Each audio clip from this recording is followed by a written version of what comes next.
হাসিনার এই কথাগুলো ফেলে দেওয়ার মতো নয়। ফেলে দেওয়ার মতো নয়, এই কারণ হলো আমরা যারা তাকে চিনি ১৯৮১ সন থেকে, তার মধ্যে কতগুলো বিষয় রয়েছে। সেটা হলো খুব দ্রুত সিদ্ধান্ত নেওয়া।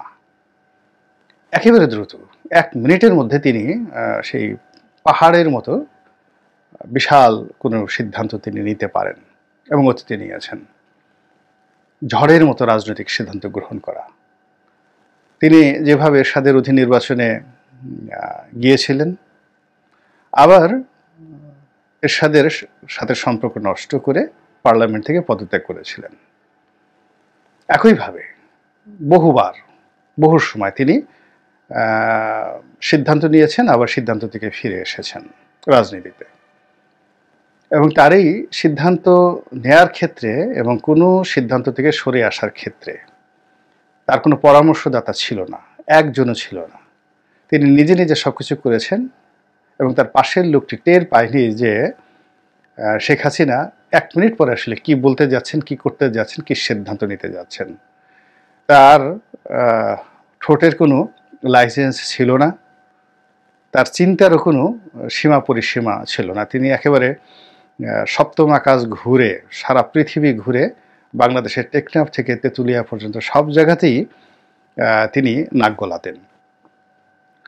তো এর ফলে তার আশেপাশে যারা লোকজন আছে তারা খুব কনফিউজড, এবং সর্বশেষ তিনি যে পালাবেন, বিশ্বাস করেন তিনি যে পালাবেন, এটা মানে কেউ কল্পনাই করতে পারেনি। তার একেবারে অতি ঘনিষ্ঠজন যারা আছেন তারাও কল্পনা করতে পারেনি। শেষ সময়টা পর্যন্ত যারা গণভবনে ছিলেন, হেলিকপ্টারে ওঠার আগ পর্যন্ত তারা কল্পনাও করতে পারেনি যে শেখ হাসিনা তাদেরকে ছেড়ে পালিয়ে যাবেন। এবং শেখ হাসিনার হেলিকপ্টার একদিকে উঠছে, অন্যদিকে গণভবনের দরজা খুলে যাচ্ছে, হাজার হাজার লোক সেখানে ঢুকছে। এসএসএফের যারা সদস্য তারা কাপড় চোপড় খুলে সিভিল ড্রেস পরে, তারপরে তাদের যত রকম অস্ত্র শস্ত্র রয়েছে সব ফেলে দিয়ে প্রাণ বাঁচানোর জন্য মুখে মাস্ক পরে তারা এই জনগণের মধ্যে বিপ্লবী সেজে সেখান থেকে বের হয়ে গিয়েছে।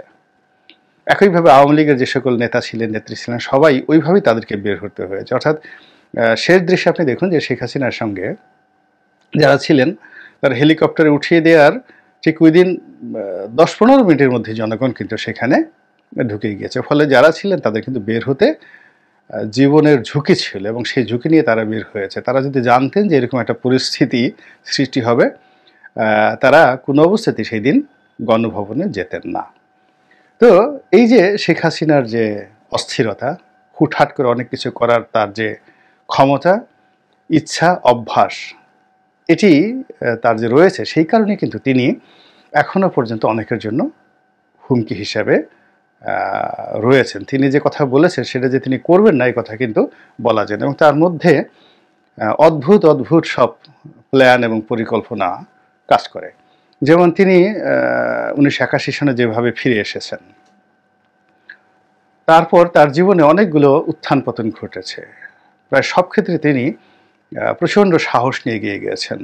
তার উপর ২১শে আগস্টের গ্রেনেড হামলা হয়েছে। এত গ্রেনেড হামলার মধ্যেও তিনি পায়ে হেঁটে ক্যান্টনমেন্টে ঢোকার চেষ্টা করেছেন ওই সময়টিতে, আহতদেরকে দেখার জন্য। তাকে ঢুকতে দেওয়া হয়নি।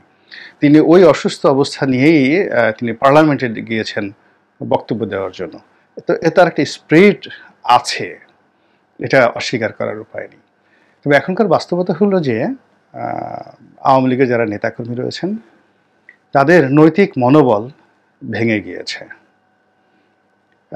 ২ নম্বর হলো তারা ভীত সন্ত্রস্ত হয়ে পড়েছেন এবং তারা বাস্তুচ্যুত হয়েছেন। কেউ যার যার অবস্থানে নেই। হবিগঞ্জের মানুষ চলে গেছেন নবীগঞ্জে, তারপরে চুনারুঘাটের মানুষ চলে গেছেন রংপুরে। এরকম নানা রকমভাবে বাস্তুচ্যুত হওয়ার কারণে আওয়ামী লীগের যে মূল নেতৃত্বটা, সেই নেতৃত্বটা এখন আওয়ামী লীগের হাতে নেই। জনগণ সব বিচ্ছিন্ন অবস্থায় রয়েছেন। সাধারণ যারা সমর্থক রয়েছেন তারা স্থানীয় বিএনপি নেতাদের সঙ্গে আতাত করে, হাতে পায়ে ধরে, মাথা নুয়ে তারা সেখানে আছেন। তো সেই অবস্থায় উনি জলদি বা চট করে যদি ঢুকে পড়েন বাংলাদেশে, তো সেটি আমার কাছে মনে হচ্ছে না যে তিনি যেভাবে আশা করছেন সেরকম কিছু একটা ঘটবে।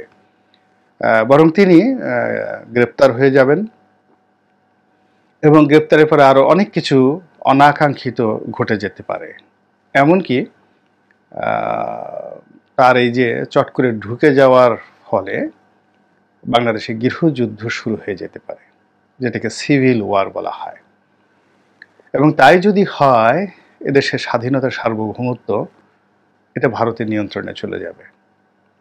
আমেরিকা বা ডক্টর মোহাম্মদ ইউনূস বা আমরা যারা আছি, আমাদের যে কর্মকাণ্ড এটা একটা নির্দিষ্ট সময় পর্যন্ত আমরা দাঁড়াতে পারবো, আমরা করতে পারবো, কিন্তু আমাদেরকে নিয়ে যদি আন্তর্জাতিক চক্রান্ত হয়, সেই চক্রান্ত মোকাবেলা করার মতো সামরিক শক্তি, সেই চক্রান্ত মোকাবেলা করার জন্য কূটনৈতিক শক্তি, অর্থনৈতিক ভিত্তি কোনোটাই কিন্তু আমাদের নেই।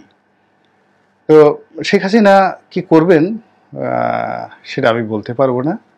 শুধুমাত্র আমি এতটুকুই বললি, আল্লাহ রাব্বুল আলামিন যেন তাকে সুমতি দান করেন এবং তার মাথায় কোনো অবস্থায় যেন এমন ভূত না ঢুকে যার ফলে আমাদের এই দেশের স্বাধীনতা, সার্বভৌমত্ব এবং স্থিতিশীলতা নষ্ট হয়ে যায়। আল্লাহ আমাদের সবাইকে হেদায়েত দান করুন এবং হেফাজত করুন। আসসালামু আলাইকুম ওয়া রাহমাতুল্লাহি ওয়া বারাকাতুহু।